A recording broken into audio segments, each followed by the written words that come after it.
Vamos a poner ahora, para quienes estén mirando por YouTube, si no nos puede mandar mensaje y le compartimos el volante, la era del individuo tirano, claves para pensar el mundo de hoy. Esto va a arrancar la semana que viene, son 12 encuentros, Mari. Esto va a ser en el ISER, en el Instituto Superior de Educación Radiofónica. Sí, va a ser en el ISER, nos vamos a juntar, seguramente es a partir del viernes que viene, tal vez lo empecemos el primer viernes de mayo, estamos ahí viendo por cuestiones más organizativas. ¿Cuánto sale? 25.000 pesos por mes. Bien. Son 4 encuentros, en realidad una parte es esos 25.000, una parte es para el ISER, para el centro de estudiantes del ISER, bueno, otra parte es para la profesora, que soy yo. Pero la idea en realidad, la verdad, más allá de eso, es un encuentro para pensar, o sea, 12 encuentros que además los vamos a terminar con una producción que va a ser un podcast. Son 3 meses. Son 3 meses. Mayo, junio, julio. Sí, sí. La idea es juntarnos para pensar el mundo de hoy.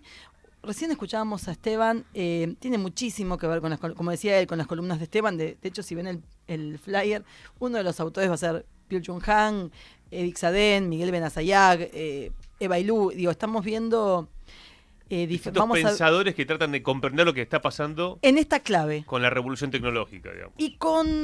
Pero también en la clave de pensar cómo la sociedad se fue quebrando en su concepto de comunidad y de sociedad, y digo sociedad porque me acuerdo de una frase de Margaret Thatcher, que no es casual, que se llama Margaret Thatcher, que es parte de estos quiebres, que ella dice, there is no society, no hay sociedad directamente, ella lo plantea, o sea, hay ahí un planteo muy concreto acerca de somos individuos autónomos, que con eso conformamos una totalidad y no una sociedad como un cuerpo, como un colectivo que se interrelaciona para construir algo. Ese concepto de destrucción de la sociedad y de pasar en este proceso histórico donde el individuo aparece como el sujeto de la historia, hasta el día de hoy, el individuo aparece como sujeto de una historia para un futuro colectivo, supuestamente, al principio. Un individuo que tenía palabra, que tenía elección, que tenía poder de decisión sobre su propia vida, y que ese era un poco el sueño que empieza a aparecer con el liberalismo, después con las democracias representativas, hasta hoy, que en cambio ya es un individuo donde se están cortando los lazos de relación con otros y otras en cuanto a una producción colectiva social. Y eso es un poco lo que lo vemos, las nuevas tecnologías bueno, hay un autor que es el que da nombre al taller, que es Eric Sadén, que escribió un libro que es La era del individuo tirano. Él plantea él y muchos otros, vuelvo a lo mismo, en realidad estos autores la verdad que están todos pensando en la misma línea, que es por ejemplo la aparición del smartphone. Lo que estoy diciendo no es que sea nuevo, pero hay que pensarlo para ver cómo seguimos. El smartphone como esta fantasía de liberación y fantasía de decisión, donde supuestamente todos, ahora yo decido lo que quiero, hago lo que quiero, cuando quiero y como quiero.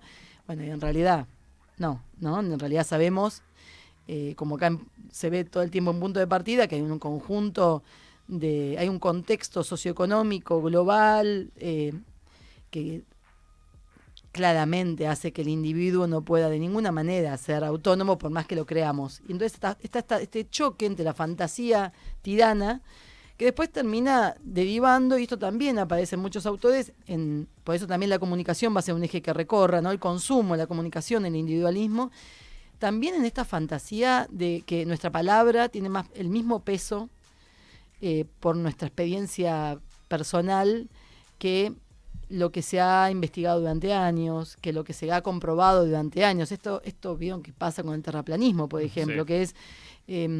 no, pero si vos vas con un avión te das cuenta que no da vuelta. O sea, no, pero hay algo ahí... Eso creo que lo decía Humberto Eco, que antes alguien decía una estupidez en un bar y quedaba en el bar.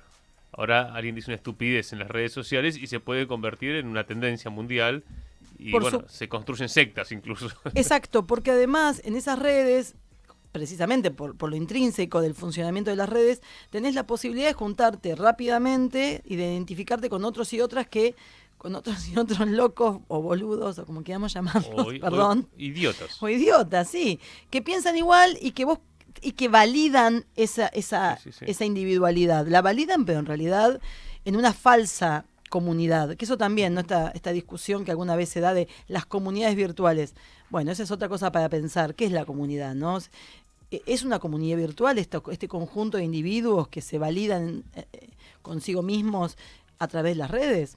Bueno, todo para pensar. Yo insisto, no hay, por lo menos desde mi punto de vista, no tenemos hoy respuestas demasiado claras. Incluso estas y estos pensadores que vamos a leer, yo voy a ser honesta, tienen más preguntas que respuestas. Y a veces las respuestas que dan, a mí son justo las que me parecen poco satisfactorias. Yo creo que tenemos que seguir pensando. El comentario de Manu, porque Manu, vos Manu, por ejemplo, estás en el skate bar con pibes adolescentes, o sea, que Sí. tenés un diálogo intergeneracional, por ejemplo, en el skate bar, cosa que a mí no me toca, digamos, ¿no? O quizá tengo más, no sé, en la cancha puedo encontrar más un piberío. Claro, tal cual. Aparte de familiares. ¿Cómo ves al adolescente de hoy?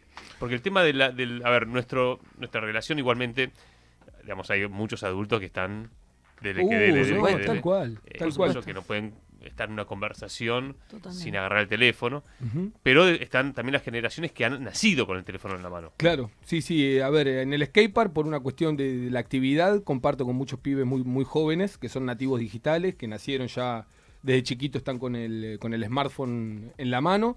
Y yo creo que hay tensiones, hay procesos que se están dando.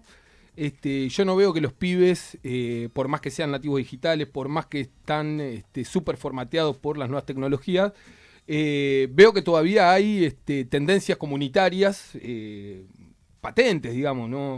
No veo que se haya roto el grupo de amigos en el skatepark, ¿no? Que no veo que sea un cúmulo de individuos. Estamos unidos por lazos amorosos, por lazos sentimentales, históricos, hablamos de política. Por supuesto, son generaciones completamente diferentes a lo que éramos nosotros a los 15 años, ¿no? Pero, a ver, no tengo una visión fatalista ni pesimista de la situación, aunque obviamente están estas situaciones que Mari las va a analizar Me en el gustó lo curso. del fatalismo, porque hay quienes hablan de un cambio antropológico, como que... Seguramente Bueno, se esté dando. Igual hay justamente una de las cosas que tal vez son más preocupantes. Yo tampoco lo veo desde el fatalismo, al contrario, yo también creo que hay un... El fatalismo sería Black Mirror, digamos, como serie Sí. que vos ves y decís, wow, esto va a pasar en... Sí, sin embargo, lo que No acabamos... digo 100 años, digo... Sin, Sí, emba- 20, sin 30. embargo, lo que acabamos de escuchar, que decía Esteban, en relación a la IA definiendo aranceles, erróneamente aparte, ¿no? Con ni siquiera desde como una herramienta tecnológica, sino como una decisor de políticas, está bastante cercano a Black Mirror, ¿no? Digo. Sí. Pero más allá de eso, y más allá de que yo también tengo una mirada de que la comunidad es la que prevalece, y no solo yo, insisto, estos pensadores también, hago así porque tengo el flyer en la mano, pero también están con ese horizonte de que hay una comunidad que se hay que recuperar. Ahora, volviendo a lo de, vos decías cambios antropológicos, y yo pensaba en, por ejemplo, Miguel Benassayag, que es un filósofo que ahora vive en Francia, pero es un ex militante del PRTERP argentino, que se exilió y que es neurólogo también. Entonces, muchos de sus estudios y de su mirada filosófica está atravesada por sus estudios de neurociencia, de neurología. Y muchos de los planteos que está haciendo es de cómo está cambiando el cerebro neurológicamente a partir de el uso y del reemplazo de funciones por las pantallas o por determinadas herramientas tecnológicas.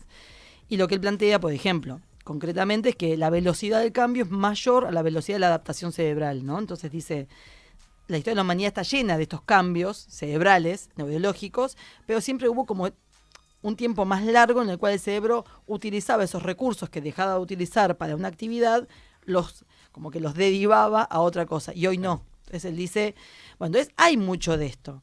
Esto para mí, más que hacernos descorazonar al punto de que no le encontremos sentido a la vida, y lo digo que me parece que no es un riesgo menor, Tal cual. me parece que tenemos que buscarle, por eso por lo menos a mí me surgió la necesidad de pensar, por eso digo pensar, no es, bueno, aprendamos no, pensemos, ¿qué está pasando? ¿Dónde está el horizonte al que queremos ir? Y si hay algo además que me parece que está pasando, lo charlamos en la asamblea de Farco justamente, es la falta de un horizonte posible. Esta famosa frase de Mark Fisher, que no es de Mark Fisher, como se dice siempre, pero que la popularizó él, que es la de es más fácil pensar el fin de la humanidad que el fin del capitalismo, ¿no? Entonces, si hoy no encontramos otro horizonte que no sea el del consumo, como claramente estamos viendo, como mayor aspiración social, si no encontramos otro horizonte que no sea el de la satisfacción individual, que ese es otro tema también, ¿no?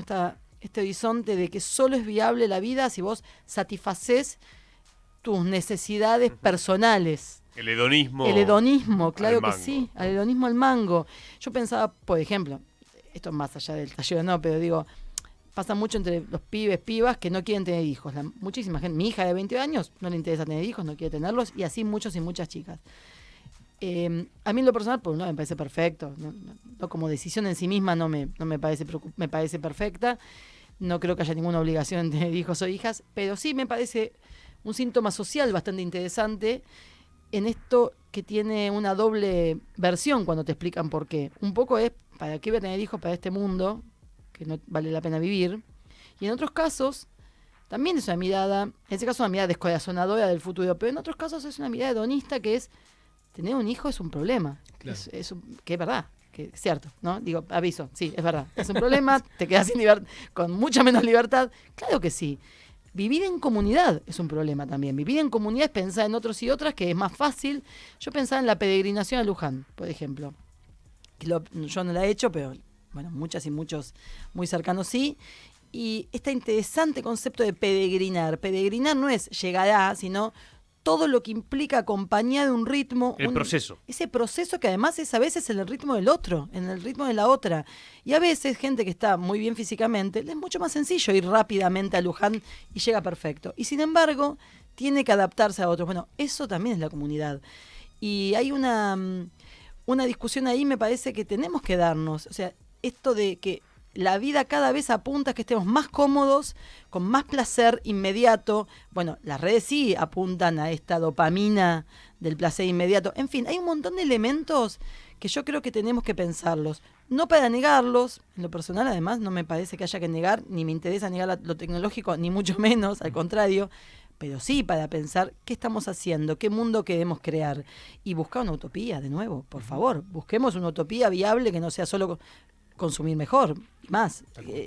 Y ahí me parece que hay mucho para elaborar.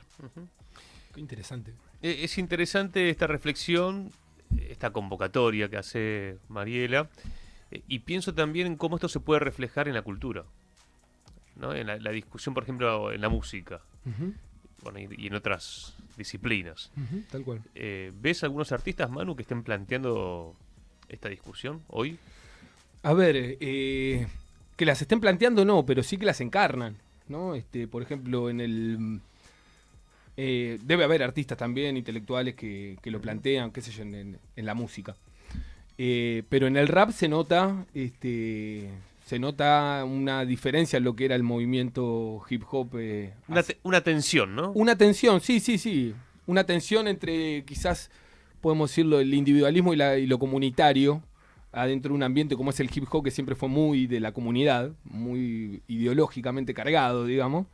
Y hoy vemos que hay discusiones que tienen que ver con esto, el hedonismo, el individualismo, el cagarme en el otro, incluso la reivindicación de ser mala persona, cosas que antes no sucedían, y hoy lo vemos que se hace cultura. Sí, se va traduciendo, ¿no? Hasta a los productos culturales estas tensiones, y yo creo que se nota y se dialogan, ¿no? A mí lo que más me toca es el rap, el hip hop, y veo que son discusiones que están presentes. Yo le sumo como concepto el concepto de patria.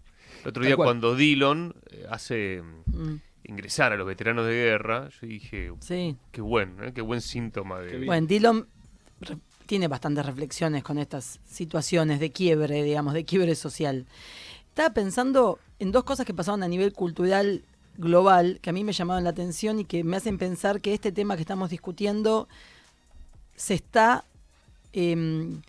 racional o corporalmente también discutiendo en otros lados, que es este quiebre del individuo y la comunidad. Jane Fonda, o sea, estamos hablando como el ícono del consumo norteamericano que se casó con Ted Turner, digo, para Jane Fonda, en uno de los premios de hace poco, a partir, por supuesto, de Trump, porque estos emergentes también permiten quiebres, y lo digo, permiten crisis y caos que de alguna manera hacen pensar.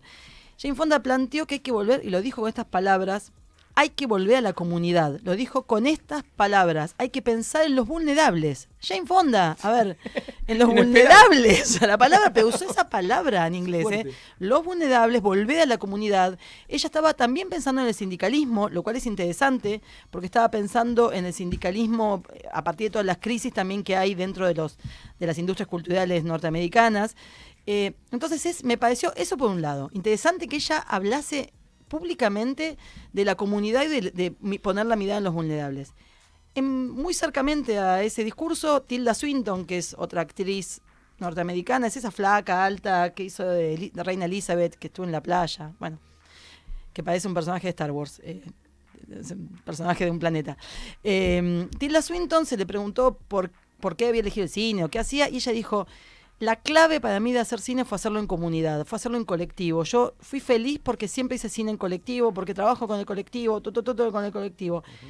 Digo, hay algo que me parece que está empezando, y lo digo en ámbitos absolutamente tomados por las industrias internacionales, por un nivel de recursos, digo, muy alejado a la crisis de pobreza. Digo, estamos hablando de otra cuestión, no tiene que ver con eso. Evidentemente me parece un quiebre social, un quiebre cultural que se está pensando, insisto, y si no se está racionalizando, se está sintiendo. Yo creo que esa falta de comunidad se está sintiendo. Y además de las crisis de salud mental que hay también, y que también se plantea, ¿no? Que es otro emergente de estas problemáticas que hay que pensar. Pero me llamó la atención eso, que apareciesen esas palabras. O sea, la dice Francisco y la dice Jane Fonda, dale. O sea, algo tenemos que pensar ahí. Muy interesante. Che, estaba pensando en cómo el peronismo te da muchas claves para discutir todo esto. Siempre, ¿no? Claro. Y también, porque hemos tenido interesantes notas esta semana, una con el Mono Lombardi, de Canillitas, de la CGT Regional Oeste, que él decía que el voto a Milei había sido una conciencia de nuestro pueblo de decir basta con una forma de hacer política, pero que a la vez en charlas que he tenido con otros compañeros, me acuerdo que lo conversamos con Charlie Abondoglio, un gran pensador nuestro, joven pensador, que él me venía planteando, che, ¿qué pasa con el laburante de plataformas que se identifica con Galperín, pero porque en realidad trabaja para Galperín? Entonces dice, bueno, si le va bien a Galperín, me va bien a mí. Entonces hay un tema ahí donde en la matriz económica que tenemos y en el mercado de trabajo que se le ofrece hoy a la población, hay una de las cuestiones, bueno, yo siempre en ese sentido soy muy de mirar la cuestión económica, digamos, ¿no? ¿Qué es lo que tenemos que transformar como para que, obviamente que la cultura tiene que dar esas discusiones, pero la política tiene que transformar la economía como para poder ofrecer otra vida material al pueblo, y ¿no? pero yo vuelvo con el sueño, ¿no? Hay algo del poder soñar un mundo distinto que no se está dando. En su momento el American Dream, digamos, el sueño americano, no era en vano. Quiero decir, estadísticamente la sociedad americana mejoró sus ingresos, mejoró su nivel de vida. Eso no fue, digo, cuando a veces decimos el relato yanqui. No, el relato yanqui estuvo apoyado en una materialidad. Había que discutir con el comunismo. Exacto, había una materialidad con el estado de bienestar en general en todo el mundo, pero específicamente en Estados Unidos en ese momento, que hizo que ese sueño fuese un sueño posible. Ese sueño está quebrado, ya lo sabemos, no hace falta que lo discutamos. Bueno, sí hace falta, pero digo, tal vez no es el ámbito, pero sí, está quebrado, hoy ya no se puede realizar así. Bueno, ¿cuál es el sueño que se representa? El tema es que cuando la historia la escriben los que ganan, como dice la canción, es más fácil creer que el soñar como los que ganan nos va a dar la misma victoria. Quiero decir, esta identificación con el ganador lamentablemente recorrió todo. Volvemos a la cultura. Toda la historia, sí. Sí, ayer lo decíamos en la clase de historia justamente. Pensábamos en productos culturales que muestran esto. Por ejemplo, Django, la película de Tarantino. Sí, excelente. Que es maravillosa. Cuando muestra al mayordomo negro defendiendo con su vida, pero además con su ideología al amo. Y era peor que el amo. Era peor, y era más cruel que el amo. Sí. Más cruel con sus propios compatriotas, digamos, negros. O por ejemplo, Lo que queda del día, la película, que ¿se acuerdan de Anthony Hopkins que era mayordomo? Lo mismo, un mayordomo que defendía la nobleza británica más que su propia clase social. Entonces, esto es algo de siempre, es algo que tenemos. Entonces, siempre, lo que hay que tal vez pensar es si ese sueño que se cree posible, porque los ganadores lo tienen, es el único que vemos. ¿Cómo armamos otro sueño posible? Excelente. Y otro sueño posible no puede volver a ser los viejos sueños, chicos, porque ya nadie los quiere escuchar. La era del individuo tirano. Nos puede mandar un WhatsApp para que le pasemos el volante. Esto arranca la semana que viene, el próximo viernes. Los viernes de 1 a 14:30, de 13 a 14:30 en ISAR. Retiro. Interesante. Retiro.